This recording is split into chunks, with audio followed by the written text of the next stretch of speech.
किस पर्पज से आ रहे हैं और क्या कार्यक्रम है आगामी? देखिए, अभी 26-27 अगस्त को संयुक्त किसान मोर्चा का राष्ट्रीय अधिवेशन हुआ था सिंघू बॉर्डर पे, और उस अधिवेशन में ये तय किया गया था कि आंदोलन को और भी ज़्यादा व्यापक बनाया जाएगा, भारत के कोने कोने तक उस आंदोलन को लेके जाया जाएगा। तो उसी के तहत हमारा ये हनुमानगढ़ में 2 दिन का किसान जागृति अभियान था, जहाँ पे हमने हज़ारों किसानों के साथ मुलाकात की। 10 से अधिक सभाएं ऑलरेडी हो चुकी हैं और अभी 3-4 कार्यक्रम होने अभी बाकी हैं। तो इस आंदोलन को तेज करने के लिए, आंदोलन का दायरा और भी ज़्यादा बढ़ाने के लिए हमारा ये मकसद था, हमारा ये कार्यक्रम था। उसी के तहत हम यहाँ पे आए थे। आगामी कार्यक्रम क्या है? भारत बंद है या किस तरह का क्या योजना है? देखिए, अभी 27 तारीख को मोर्चा के आह्वान पे भारत बंद किया जाएगा। सुबह 6 बजे से लेके शाम के 4 बजे तक भारत बंद रहेगा, जिसमें नेशनल हाईवे और स्टेट हाईवे को जाम किया जाएगा। और जो बाज़ार में जो हमारे व्यापारी भाई हैं, उनसे हम हाथ जोड़ के ये रिक्वेस्ट करेंगे, उनसे निवेदन करेंगे कि वो भी इस भारत बंद में साथ दें, क्योंकि जो रोटी वो खाते हैं वो रोटी भी किसान के खेत से ही आती है। जो शहर वाले भाई जो 3 वक्त का खाना खाते हैं वो किसान के खेत से ही आता है। इसलिए आज सबकी ये जिम्मेदारी बनती है कि इस आंदोलन में वो अधिक से अधिक संख्या में भाग लें, तन मन धन से इस आंदोलन को मजबूत करने का काम करें, क्योंकि अब ये लड़ाई किसान को बचाने से भी आगे बढ़ गई है। किसान को बचाने के साथ साथ ये लड़ाई देश को बचाने की लड़ाई अब बन चुकी है। इस लड़ाई में एक तरफ देश को बेचने वाले कॉरपोरेट घराने हैं, तो दूसरी तरफ देश को बचाने वाले किसान, जवान, नौजवान साथी हैं, जो पूरी ताकत के साथ, पूरी शिद्दत के साथ इस आंदोलन में लगे हुए हैं। और निश्चित तौर पे इस आंदोलन को ये किसान समाज जीतेगा।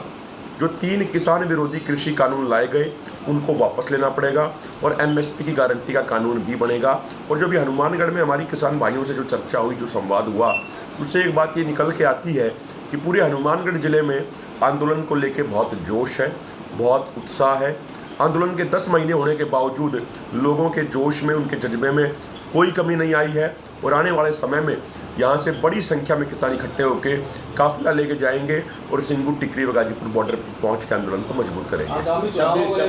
26 तारीख को रीट की परीक्षा पूरे राजस्थान में, हनुमानगढ़ जिला में हजारों जो है छात्र परीक्षा देंगे। आप 27 को बंद कर रहे हैं, वो वापस कैसे जाएंगे? क्या रहेगी आपकी प्लान?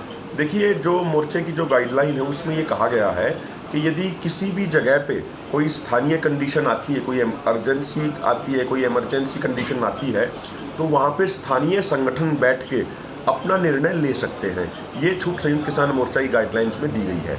जहाँ तक आपका बात रही चुनावों की, तो हमारा चुनावों से डायरेक्टली कोई लेना देना नहीं है, लेकिन जो हमारा मिशन उत्तर प्रदेश और मिशन उत्तराखंड चल रहा है, जिसकी शुरुआत हमने 5 सितंबर 2021 में मुजफ्फरनगर की धरती से की, वो हमारा पूरा कार्यक्रम बहुत तेज़ी से आगे बढ़ रहा है। और देखिए, जो बीजेपी वाले पहले कहते थे कि ये मात्र 2.5 राज्यों का आंदोलन है, ये सिर्फ पंजाब, हरियाणा और पश्चिमी उत्तर प्रदेश और राजस्थान के 2 जिलों का आंदोलन है, ऐसा वो आरोप लगाते थे। लेकिन हमने 5 तारीख की मुजफ्फरनगर पंचायत में दिखाया किस तरीके से कश्मीर से कन्याकुमारी और असम से लेकर गुजरात तक के किसान वहाँ पहुँचे, किस तरीके से किसानों ने अपनी एकजुटता के नारे दिए। उसी मंच से हर हर महादेव, सत श्री अकाल, अल्लाह अकबर के नारे लगे, और एक ये पैगाम गया पूरे देश में कि 2013 में उसी मुजफ्फरनगर की माटी से वहाँ पे दंगों की शुरुआत हुई थी, और उसके बाद ऐसी ताकत सत्ता में आ गई थी जो देश को धर्म और जाति के आधार पर बांटते हैं।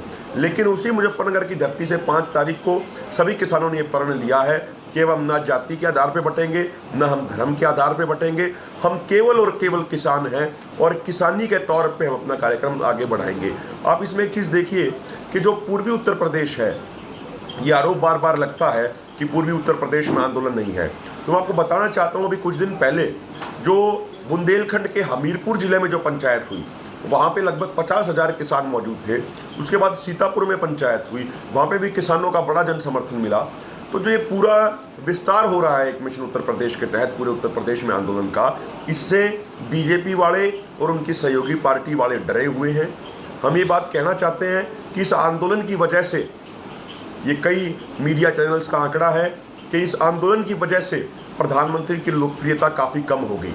जो उनके किसान विरोधी कदम उन्होंने उठाए, उनसे उनकी लोकप्रियता को एक तगड़ा झटका लगा है। तो हम तो यही कहेंगे कि परमात्मा प्रधानमंत्री जी को सद्बुद्धि दे, सरकार को सद्बुद्धि दे, और ये किसानों की मांगों को जल्द से जल्द पूरा करे। अन्यथा इन सभी राजनीतिक पार्टियों को बड़ा महंगा पड़ने वाला है आने वाला समय। एक तरफ संयुक्त मोर्चा तो कह रहा है भाई बीजेपी को हराने की बात कर रहा है, और दूसरी तरफ कोई राजनीतिक नेता वहाँ जाता है तो उसको नीचे का बेंच के आप नीचे बैठो। ये क्या रणनीति बनाएगी? क्या क्या मतलब संयुक्त मोर्चा जो दर्शाना चाहता है कि बीजेपी को तरफ हराएं, फिर नेताओं को वहाँ नहीं आने देना? देखिए, हमने बंगाल मिशन के तहत ये कॉल दी थी कि बीजेपी वालों को वोट ना दिया जाए। हमने ये नहीं कहा कि किसको वोट दें, वो एक वोटर की अपनी मर्जी है कि वो किसको वोट देना चाहता है। जो हम उस स्थिति में पहुंचे, उस स्थिति का बैकग्राउंड समझना बड़ा ज़रूरी है। हम 26 नवंबर से दिल्ली के मोर्चों पे बैठे हैं। ठंड है, ठंड भी हमने पूरी काट दी। बारिश में हमारे गद्दे वो बिल्कुल पानी में तिर गए, इतनी बारिश हुई। गर्मी का भी हमने सामना किया, चिलचिलाती धूप का भी हमने सामना किया। लेकिन दूसरी तरफ से सरकार की तरफ से हमें क्या मिला? हमारी मांगे तो पूरी की गई ही नहीं, लेकिन उसके अलावा मांगे न पूरी करने के साथ साथ कभी हमें मवाली बोला गया, कभी हमें ठलवा बोला गया, कभी हमें आतंकवादी बोला गया, कभी नक्सलवादी बोला गया, कभी माओविस्ट बोला गया, कभी कुछ और बोला गया। ऐसी ऐसी उपाधियां हमें दी गई। ये उस किसान कौम को उपाधि दी गई जिस किसान कौम के योद्धे, जिस किसान कौम के रणबांकुरे आज सरहदों पे तैनात हैं और पूरे देश की रक्षा कर रहे हैं, पूरे देश की सरहदों को मजबूत कर रहे हैं। उसी किसान को ये उपाधि दी गई जिस किसान के बेटे अभी टोक्यो ओलंपिक में जाके मेडल जीत के लाए। उस किसान को इतना बदनाम किया गया, उसकी इतनी बेइज्जती की गई। तो ऐसी स्थिति में हमारे पास कोई और चारा नहीं बचता था। ये बीजेपी ना इंसानियत को समझती, ना मानवता को समझती, ना ये संविधान को समझती। ये सिर्फ एक भाषा समझती है कि कुर्सी पे ये रहेंगे तो इनके हिसाब से सब ठीक है।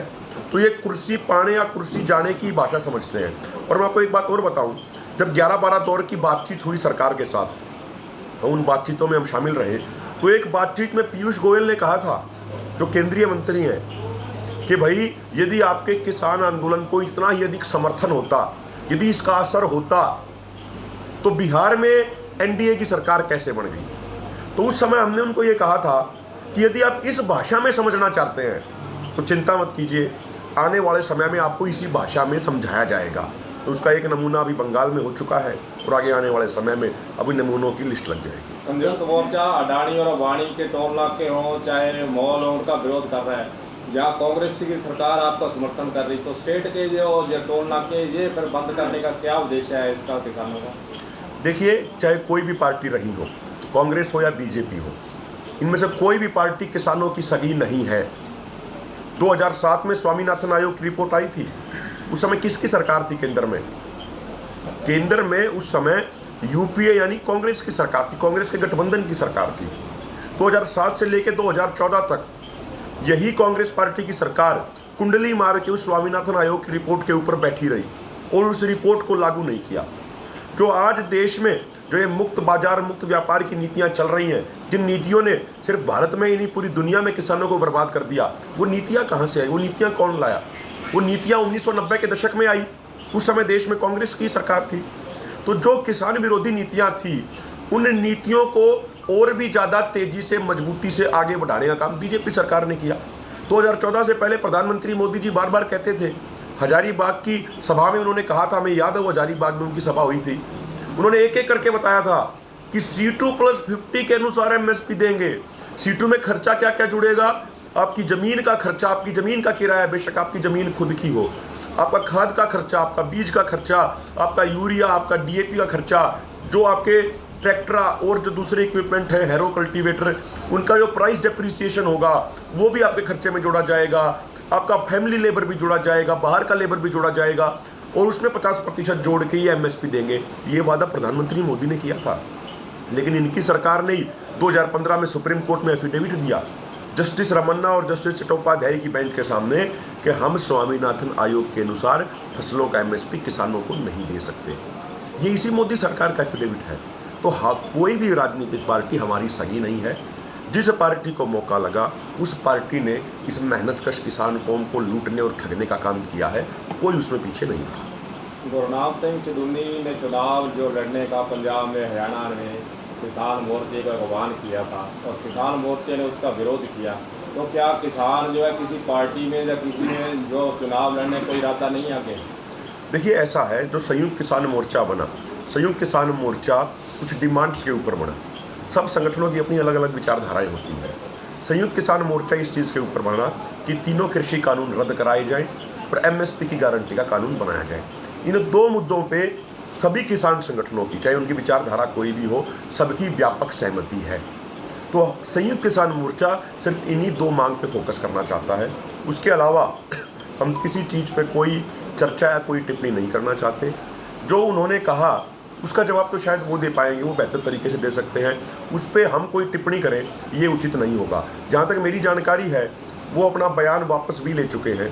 जब उनका बयान वापस लिया जा चुका है तो मुझे नहीं लगता कि अब उस बात पे कोई टिप्पणी करने से कोई फ़ायदा होगा। सरकार की तरफ से कोई वार्ता का बुलावा आया? नहीं, सरकार की तरफ से कोई बातचीत का न्योता नहीं है।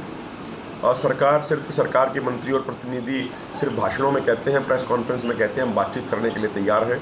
लेकिन पहले जैसे 11 दौर की बैठकों के लिए बाकायदा हमारे पास एग्रीकल्चर मिनिस्ट्री के एक सेक्रेटरी की तरफ से इन्विटेशन आता था, वैसा अभी तक हमारे पास कोई इन्विटेशन नहीं है। इसके अलावा अभी कुछ महीने पहले हमने खुद एक पत्र लिखा था संयुक्त किसान मोर्चा ने, जिसमें कही गई थी कि किसानों की मांगों को जल्द से जल्द पूरा किया जाए, लेकिन सरकार की तरफ से कोई रिस्पॉन्स नहीं है। बीजेपी को हराने के लिए आपने मुहिम तो छेड़ी है। मान लो 3-4 राज्यों में चुनाव हो रहे हैं, वहाँ बीजेपी दोबारा जीत गई तो आगे क्या रहेगा फिर किसान मोर्चे का? देखिए, बीजेपी जीते या बीजेपी हारे इससे हमारा कोई मतलब नहीं है। आंदोलन जारी है, आंदोलन जारी रहेगा। जब तक हमारी दोनों मांगें पूरी नहीं होंगी तब तक आंदोलन जारी रहेगा। हमारा काम जागृति फैलाना है, वो लोगों के बीच में जागृति फैलाने का काम हम आज भी कर रहे हैं, कल भी कर रहे थे और आज भी करेंगे। कब तक रहेगा आंदोलन? जब तक मांगें पूरी नहीं होंगी, चाहे 10 साल और लग जाए। अभी 10 महीने हुए हैं। तो यहाँ पे हनुमानगढ़ में जो हम आए और लोगों का जो उत्साह हमें देखने को मिला, तो लोग तो एक बात कह रहे हैं कि आप आगे बढ़िए, हम पीछे से आपको पूरी मजबूती दे रहे हैं, कोई चिंता करने की बात नहीं है। लोग तो ये कह रहे हैं कि यदि संयुक्त किसान मोर्चा कोई कॉल देगा तो अकेले हनुमानगढ़ से 1 लाख किसान दिल्ली के मोर्चों पे पहुंच जाएंगे। तो किसान अपना मन बना चुका है कि जब तक मांगें पूरी नहीं होंगी तब तक आंदोलन जारी रहेगा। अब बात सरकार के पाले में, अब गेंद सरकार के पाले में है। सरकार अपना राजनीतिक अंत चाहती है, अपना राजनीतिक विनाश चाहती है, तो वो सरकार की मर्जी है। और यदि चाहती है सरकार की वो बची रहे, वो टिकी रहे, तो मोदी सरकार को जल्द से जल्द किसानों की मांगों को पूरा करना चाहिए। गंगानगर के किसान चक्कर जाम नहीं करते? तो वो मैंने आपको बताया, अभी जो साथी ने सवाल पूछा था कि ये संयुक्त किसान मोर्चा ने छूट दी है कि लोकल कंडीशन के हिसाब से स्थानीय संगठन बैठ के अपना कोई फैसला ले सकते। बहुत बहुत धन्यवाद।